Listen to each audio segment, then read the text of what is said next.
Praise lord. దేవుని మాటలు విన్న ముందు ప్రార్థించుకుందాం. పరిశుద్ధమైన ప్రేమ గల తండ్రి, జయం గల దేవానికి స్తోత్రాలు, వందనాలు చెల్లిస్తున్నాం. ప్రభా, నాకు ఇచ్చిన తరుణాన్ని, భాగ్యాన్ని బట్టి ఎవరికి లేని ప్రేమ, సంతోషం దయచేసినందుకు నీకు వందనాలు.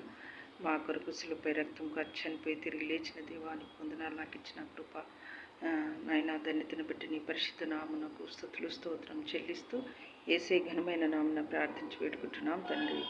ఆమేన్. దేవుని యొక్క వాక్యము మరి దావీదు కీర్తన 27వ కీర్తన మరి కొన్ని వచనాలు మనము ధ్యానం చేసుకుందామండి.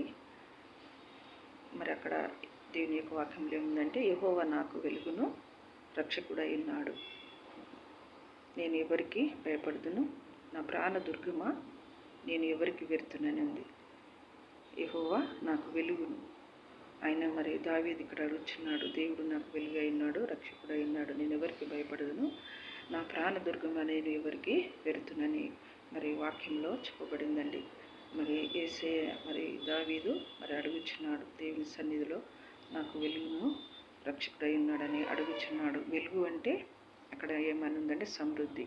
ఆయన మన కాపరి, మన కుటుంబాలను, మన బిడ్డలను పోషించి కాపాడే దేవుడని అక్కడ వాక్యంలో మరి చెప్పబడుచుంది. ఆయన పర్ణశాలలో మనల్ని దాచును, ఆయన గుడారపు మాటన మనల్ని దాచును అని వాక్యంలో ఉందండి. ఆశ్రయదుర్గం మీదకి ఆయన నన్ను ఎక్కించును అని ఉంది. దేవుడు మనల్ని పైకి ఎక్కించేవాడు. ఆయన పర్ణశాలలో, ప్రార్థనశాలలో మరి దాచును, ఆయన గుడారపు మాటన నన్ను దాచును అని ఉంది. మరి దావీదు ఇక్కడ మరి చెప్పబడుచున్నట్టుగా మరి ఆయన గుడారపు మాటన మనల్ని దేవుడు దాస్తాడు. మరి దేవుడు ఆయన పర్ణశాలలో మనల్ని దాస్తాడు, ఆ ప్రార్థనశాలలో మనల్ని దేవుడు దాస్తాడని వాక్యంలో ఉంది. ఆయన ఆశ్రయ దుర్గము మీదకి ఆయన మనల్ని ఎక్కిస్తాడు. దేవుడు పైకి మనల్ని ఎక్కించే దేవుడు అని అక్కడ మరి దావీదు కీర్తన 27లో చెప్పబడుచున్నది. అలాగే 4వ వచనంలో యెహోవా యొద్ద ఒక వరము అడిగితిమి, మనం ఆయన యొద్ద ఒక వరము అడుగుచున్నాం. ఎవరి కొరకు? మనం మన కుటుంబం కొరకు, మన బిడ్డల కొరకు దేవుని దగ్గర మనము అడుగుచున్నాము. మరి ఈ సంవత్సరంలో మనము మరి మన వాగ్దానాల ప్రకారంగా మనం ఏం చేయాలని మరి దేవుని దగ్గర మరి ప్రాధేయపడుచున్నాము. మనం మన కుటుంబాల కొరక, మన బిడ్డల కొరక, మనకి ఇల్లు లేదైనా, మనకు ఉద్యోగం లేదైనా దేని కొరకు అడుగుచున్నాము. ఒకసారి మరి దేవుని ఎట మనము ప్రార్థన చేద్దాం. ఈ నూతన సంవత్సరంలో దేవుడు మరి మన వాగ్దానాల ప్రకారంగా దేవుని ఎదుట అడిగితే మనకు కావలసిన ప్రతిదీ మనకు దేవుడు అనుగ్రహిస్తాడు. ఒక వరం, దేవుని యొక్క వరం మనకు అనుగ్రహిస్తాడు. ఆయన ప్రసన్నత మనము వెతకాలి. ఆయన ఆలయంలో ఆయన ధ్యానించుటకు, ఆయన ఆలయంలో మనము ధ్యానించాలి.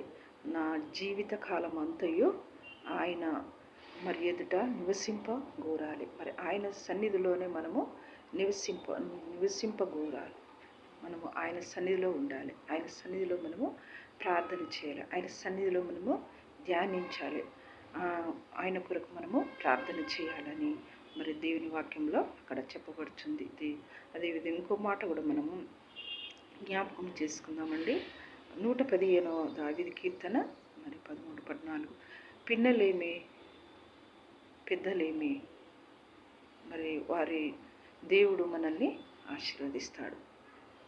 పిన్నలేమి పెద్దలేమి మరి వారి చిన్న బిడ్డలను వారు ఆశీర్వదిస్తాడని ఉంది. అలాగని ఇంకో మాట కూడా అక్కడే అని ఉన్నదండి. ఆయన మరి భూమి మీద మనల్ని సృష్టించినాడు, భూమి మీద మనల్ని పోషించినాడు. ఆయన దేవుడు మిమ్మలను, మీ పిల్లలను వృద్ధి చేస్తానని మరి దేవుడు అక్కడ వాక్యంలో చెప్పబడింది.